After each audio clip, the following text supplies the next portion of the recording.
There's a lot of social media chatter around the ethanol blended fuel E20. There's a lot of misconceptions, misinformation as well.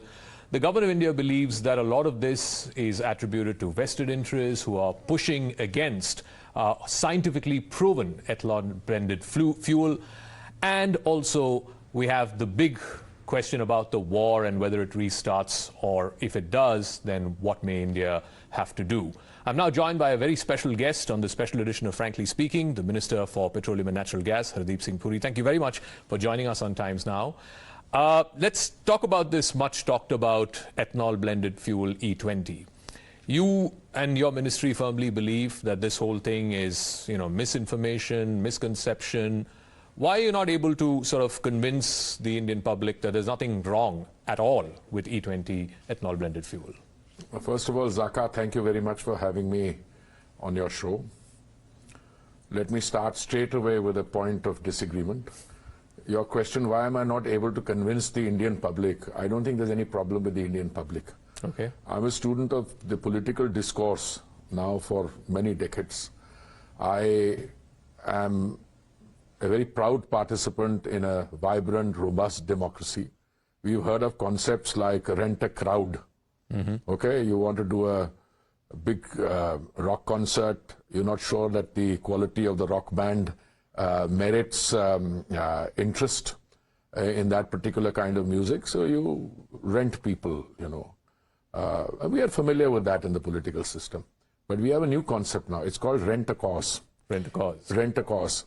So what happens is that you find that your position on social media as someone who posts cooking recipes is not working. Then you say, let me see what is trending now. So what is trending is biofuels. All right. Now, I'm a student of history, a reasonably serious student of history. I also taught at the university for a year. The first lesson you're taught in history is when you read a book, first make a determination, find out who has written it.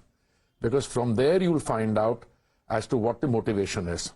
I mean, the medieval emperors always wanted their populations to believe that they were benevolent, they were supporters of art, culture, literature. So they would hire scribes to write how benevolent the emperor is. What has happened now is that if you look at this so-called controversy, I give you what I call a watershed date. The world before 5th June and the world after 5th June. First, let me give you the history of ethanol blending. It's not today. It's something that started, Zaka, 100 years ago. Mr. Henry Ford introduced ethanol fuel in the first motor car, which was, I think, 1890 or 1900 and something, 100 years ago. And it ran on ethanol. You had aeroplanes running on ethanol, you had biofuels, you had, SAF made from ethanol, you had racing cars use ethanol. It's nothing new. Let's come to India. I think the first ethanol policy enunciation was made sometime in 2001. And I think in 2004, a certain target was set. I recall that when I was sent as India's ambassador to Brazil in the year 2006, I went there in January 2006, Brazil already had 20% biofuel blending, and you could even on a given date fill up your tank with more. Today, Brazil is going from 27% biofuel based blending to 32%. Some of the criticism which is coming from this rented crowd, when I said to them the other day, I didn't even name anyone. I said, there's a lot of misrepresentation. I didn't even say anything stronger than misrepresentation. Minister Puri is accusing the people of India, as liars. I never said anything like that. Look, there is something called science. There is something called scientifically tested. When we went into E10, I'm fast forwarding now from 1900 to 2001, from 2004, I'm coming to E10. The Modi era. Yeah. In the year 2014, when the Honorable Prime Minister assumed this thing, it was very clear, even then as it was for 10 years earlier, it was clear to his predecessors also, that India needed to go down the road of biofuel blending for several reasons. For transitioning to cleaner, environmentally sustainable fuels, for helping our agri-economy, for removing your dependence, not lessening, I can't say you can't remove, of course, lessening it on imports, and a variety of reasons. When we did 10% blending and when we did 20% blending, Zaka, we've saved 1,90,000 crores on foreign exchange. Now, you said in the preambular part of your introduction, you said we should discuss ethanol and the Hormuz crisis. Let me take the liberty of taking the Hormuz back into ethanol. If we did not have ethanol blending, do you know how much more crude we would have had to buy? My very efficient research team has given me, we would have had to buy 309.98 lakh metric tons more crude. If it were not for ethanol. If it were not for ethanol. Okay. Now I ask you something, and I'm really doing, look, do you know how much of carbon dioxide emissions we saved as a result of this blending? 931.502 lakh metric tons. It's a huge amount. Okay, now let me put that aside. Apart from that 1,90,000 crores that we've saved, how much have we given to the farmers? 1,40,000 crores on account of the blending thus far. Now tell me, somebody makes the asinine argument, and I'm using a strong word, asinine argument, that you should be selling it even cheaper. Hey, wait a minute. There are 193 countries in the world today, and you do a comparison. India has one of the lowest cost to consumer at the point of retail. If you look at comparison of 4 years, 22, I'm taking the month of May 2022 to May 2026. Yeah. And I did the comparison a few days ago, therefore the end May figures were available. India is the lowest country for increase after Japan. Of retail prices. Of retail prices after Japan. In terms of increase, all right. Prices in India actually have come down over a 4-year period. All right. Now this guy says, you should sell it cheaper. That's precisely the point I'm making.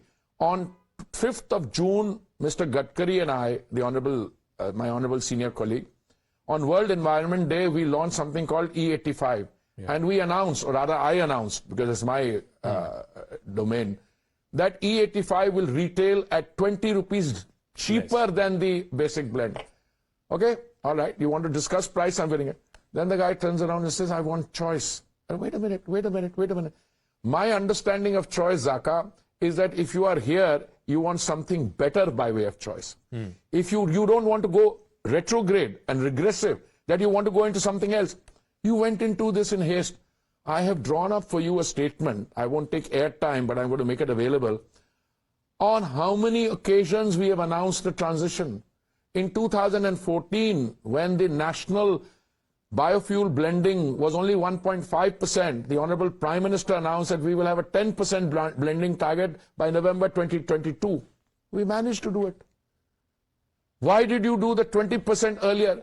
Because targets are invariably set based on your past experience, because we could devise an ecosystem and we could implement that ecosystem and retain our target and have a faster rollout, but it's not done overnight. Why the controversy on 5th June? Zaka, we have been with E10 since November of 2022. We have been with E15 for the last 3.5 years, and we have been with E20 at least for 2 years. Well, technically 19%, but I would even become, stickler for the exact figure. From April 2022, we have been, April 2026, we have been at 20%. Kahan April, kahan 5th June. Chup the, koi nahi the. Hua kya, that on 5th June when we said E85, somebody got startled and said, my God. So then the renter crowd started. Again, I'm not referring to any individual, because I don't want through you, as it is when I say there's misrepresentation, they say Minister Puri is accusing we the people. Oh, you know, we the people is in the constitution. They become we the people. And the minister is your humble servant and is ever willing to remain so. But my point is, choose your cause. First, it was mileage drop. Yeah. If you do mileage drop, I'm willing to concede that as part of an overall balance, overall bargain, there may be 3 to 5%. All right. Then they quote people out of context. One guy was making a statement. He was comparing mileage between pure ethanol and pure petrol. And he said it's 30%. But 20% so kitna hota yaar? He never said that. Poor chap retracted it. Then they were talking about this is an experiment. Nobody said it's an experiment. The learned Attorney General of India was appearing before the Supreme Court. He was challenging a decision of the, I think, Karnataka High Court, which had utilized a best endeavor clause and given it a slight twist of making it mandatory. Okay, what happened after that?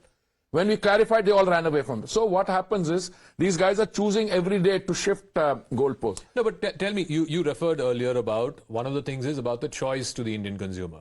What stops you from giving that choice? I'm giving the choice. Go beyond 20. Who wants to go back? I've never understood anybody wanting to go back on something. Look, one thing is very clear. Your engines are improving. Engines can take better. And when you talk about all the attendant problems, Suzuki Motors says that they have serviced something like 1.5 crore vehicles, and not one of them has suffered any damage on account of wear and tear. Yeah. So choice means what? Choice can mean greater efficiency. It can mean more sustainability, etc. So we are willing to give the choice, but we are willing to give the choice which is not inferior, which is superior. A choice which gives you a better this thing. Before you came, I was being interviewed by an equally illustrious anchor, and I asked him, what car do you drive? He said, I drive a 2016 car. And I said, how much have you experienced any mileage difference? He said, none whatsoever. I also added there a personal element that till very recently I owned a personal car, and my personal car was a 2014 car because it was 12 years old and everybody advises, yaar 12 saal ho gaya. Yeah.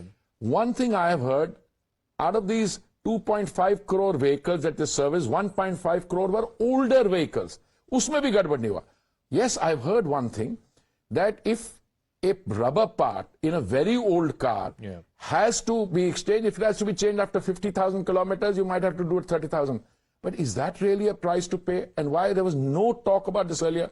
Some people have tried to say they have this thing, they even filed a complaint to Toyota Motors, they looked into it and filed a counterclaim back. There's a lot of misrepresentation. Again, I'm choosing a very mild term because those who are part of this campaign of trying to, you started the interview by saying so much of, anxiety. There is no anxiety amongst people. If you drive on the roadside, petrol pumps are full, cars are this thing. We went through a major crisis, and since you wanted to talk about that, at no stage did any of our 107,000, we have 107,000 retail stations, not one of them had a dry out. Okay. And by the way, passing the cost on, a cylinder of LPG should cost 1,600 rupees, and we sell it for 942. So we are passing on the benefit of whatever it is, and then we compensate the OMCs for it. Let me come back to this question about the E20. Now, we saw the press conference by the automobile manufacturers. Some opposition parties are asking, why don't you show their letter of consent before you switch to fuel E20 from April 2025? Every manufacturer has to give in writing that we are okay with this. But we are not there yet. No, we are not there. No, E20. The one. No, you said E20, but the halla is that E20, yeah. E20 we have been for 2.5 years. Yes. So which letter of consent are we talking? So when you switch to E20 from April 2025, why don't you make those letters of consent by the manufacturers public to the people of India? The manufacturers bring out models. We don't tell them to bring out models. Those models are available in Germany and Japan and Brazil. So letter of consent, this is not a social contract where you're getting married to somebody and said, I am not aware of this thing. There's something called a warranty. The warranty is given by the company. The manufacturer, and he has given the warranty. No, there are also concerns my car has an E10 stamp. No, that's not You know, if E10. you fill It's not- E20 fuel, it doesn't work. No, that's again. The manufacturer is not willing to give the warranty. No, it's absolutely false. Okay. Absolutely false. Warranty is to put it in layman's terminology, is like a guarantee. Yeah. That if anything goes wrong to your product, you will take it back. Yeah. If you buy, let's say, a gramophone, well, up to 1 year they will guarantee it, 2 years they'll guarantee it. After that they will repair it, provided you don't put somebody else's parts in it. Yeah. There's no issue on the warranty. Insofar as insurance is concerned, somebody tried to spread misinformation. Again, I choose a word very carefully, that they will not honor the thing. Lombard, or I think whatever it was, they clarified, all insurance companies, there is no problem whatsoever. The real problem has come, they said, why are you going into E25 in such haste? Hey, wait a minute.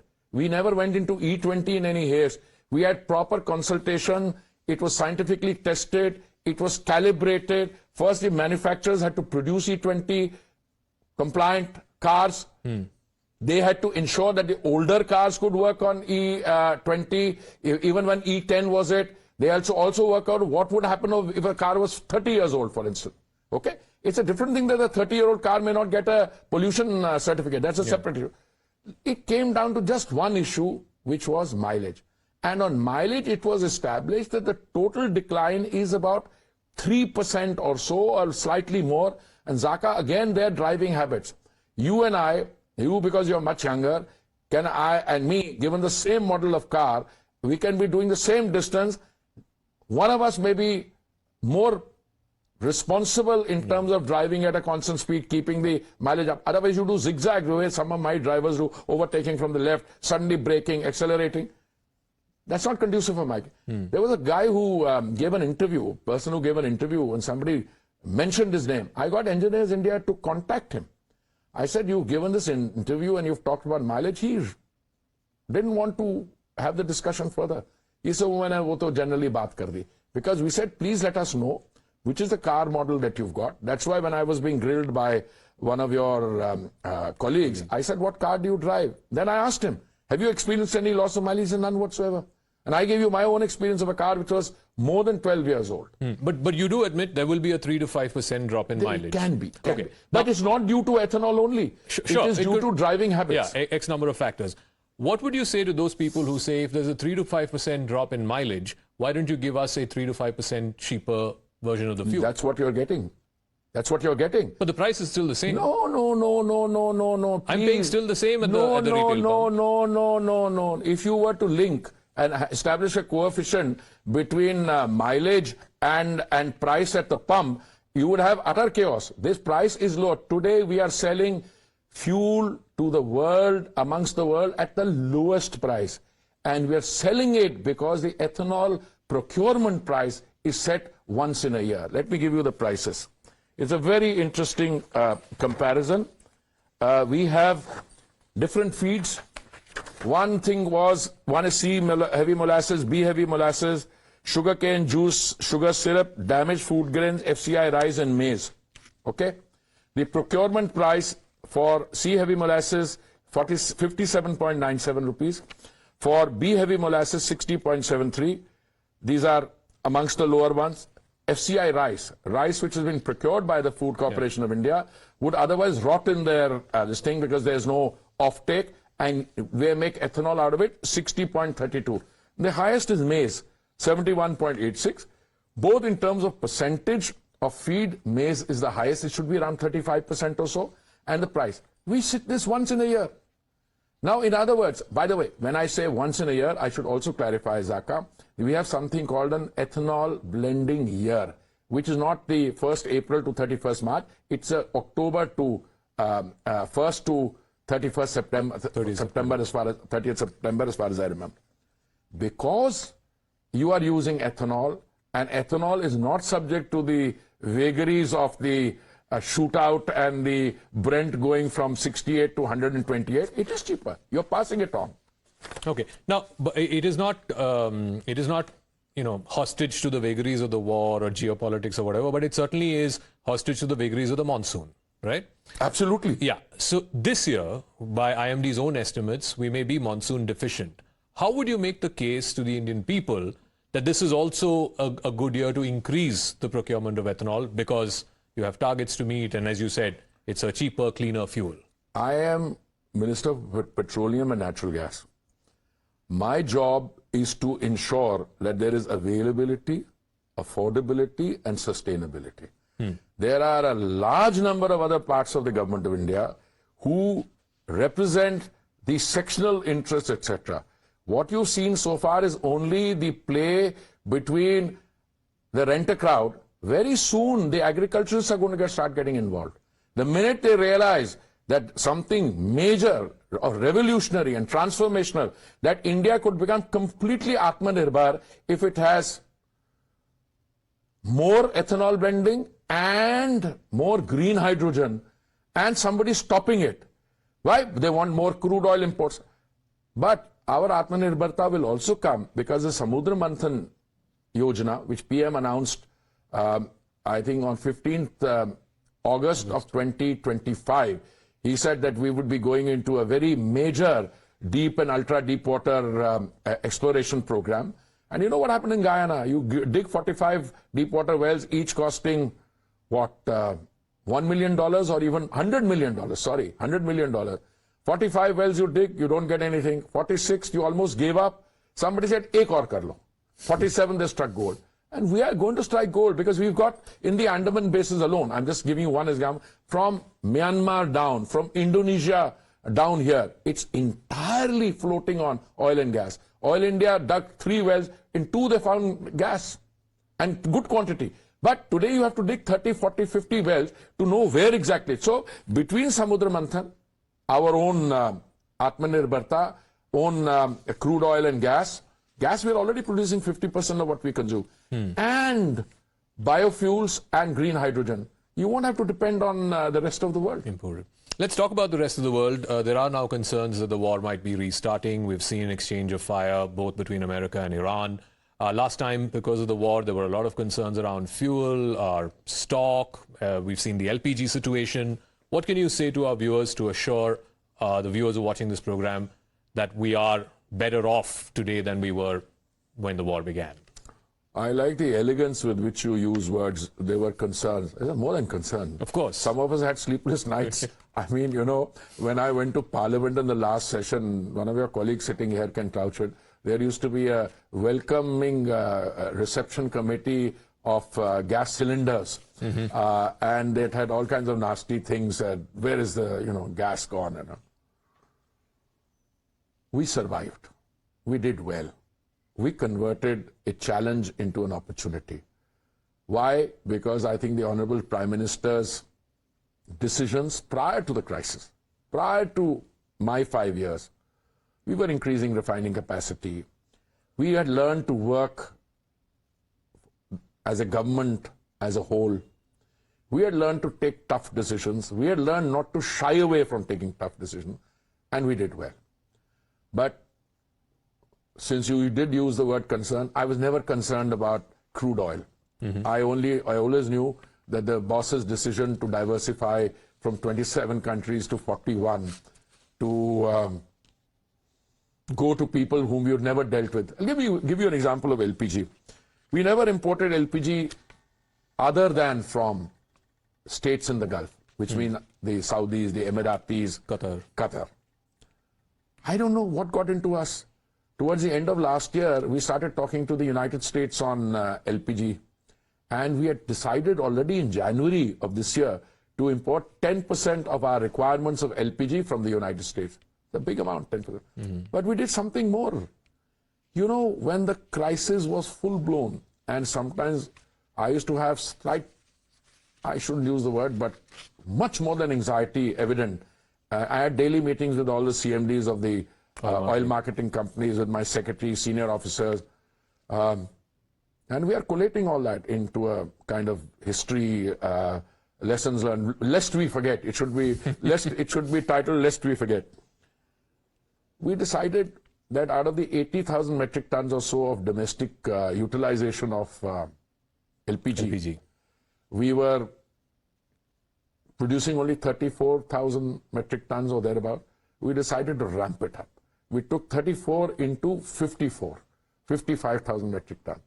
Through our public sector refineries, through the private sector refineries, everybody played ball. So that we were dependent only on a much smaller portion. You ask me a question now. Again, we did very well last time. We converted a challenge into an opportunity. But if you were to ask me, how will you fare now? I say, we will do well because we have got enough stocks of domestic crude, gas. We are importing from areas. The world is opened out. Instead of coming through the Strait of Hormuz, they are being diverted to the Fujairah terminal. We are also expediting. There's more and more energy coming on the global market. That's also true. OPEC as a producers group is also seeing changes.